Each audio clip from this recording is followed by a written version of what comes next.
what we're going to do now is talk about how to set a strategy. We're going to dial it all the way back to the very beginning. What is your focus? What's your goal? What do you want that end result to look like? What's the perfect scenario? I like to ask it in a lot of different ways because one resonates more than others with each person that I speak with. So what that end result is, keep that in mind. It's about your customer's needs. What do they want? What's important to them? What do they come to you for? Thinking about that, taking off your own hat and putting on theirs. They have unique needs that are separate from your own, so you will have to set yourself aside. But knowing your goal, knowing their needs, and then looking to see where they in fact are. This is really important. If your customer is a man over the age of 50, if you're hanging out on MySpace, which still exists, by the way, you're probably in the wrong spot. If your market is minority and youth, texting may very well be the best way for you to reach your customer because they respond very promptly to that particular set of services. Where are they? I recommend using Pew Internet Research and the American Life Project. If you want to know anything about the people that you serve, this is one of my go-to resources. Statistics in social media and interactive internet mobile applications are tough. There are no industry standards, so there are very few sources out there that are trustworthy, and I absolutely believe in information that Pew puts out. These are long-term studies that help us understand behavior and specifically consumer behavior. So take a look at that if you have the opportunity, but this is going to tell you where they are and the behavior that they're enacting. So where are they? Where is your customer? What's important is once you figure out what room they're in, is to understand how that room behaves, how it functions. If these are parties, what's the theme of each party? Twitter's very, very fast-paced. LinkedIn is professional and slower. Facebook is much more casual, all over the place.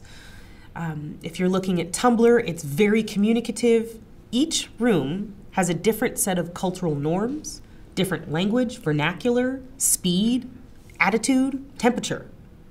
One thing that's very important when you go into these rooms is to take the temperature, stand back, just like a regular party, hang back against the wall for a minute and observe what's happening. If you don't observe, you could just plow right in and make some really big mistakes. So I really recommend walking in, observing what's happening, and make sure that you understand the rules. If you have questions, go to somebody that you know or somebody that you trust or are familiar with on that platform. And if you don't understand something, as an example, on Twitter, I didn't know what MT stood for, so I asked, what's MT? Somebody came back and said, modified tweet. I said, thanks. Done. It's that simple. You're not supposed to know everything. And when you see the word expert, question that. Because we know the speed that things are working at, or ninja.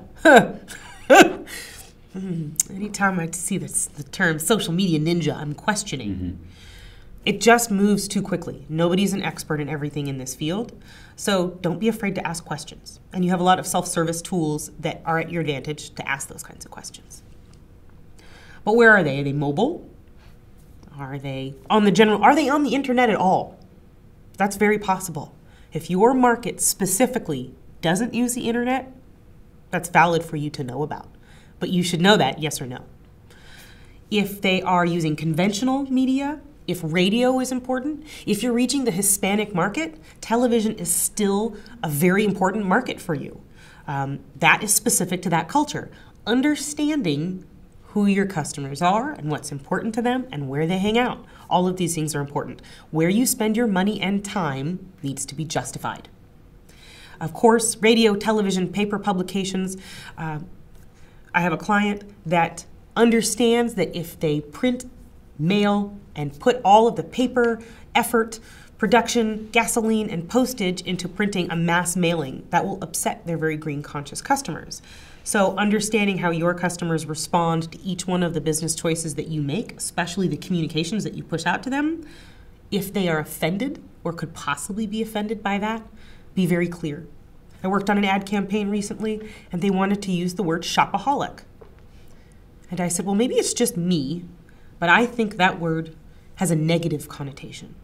I know where you're going with that, but you could offend somebody. So stand back, take a look at it, and make sure that what you're trying to communicate on the channel that you're trying to communicate is appropriate.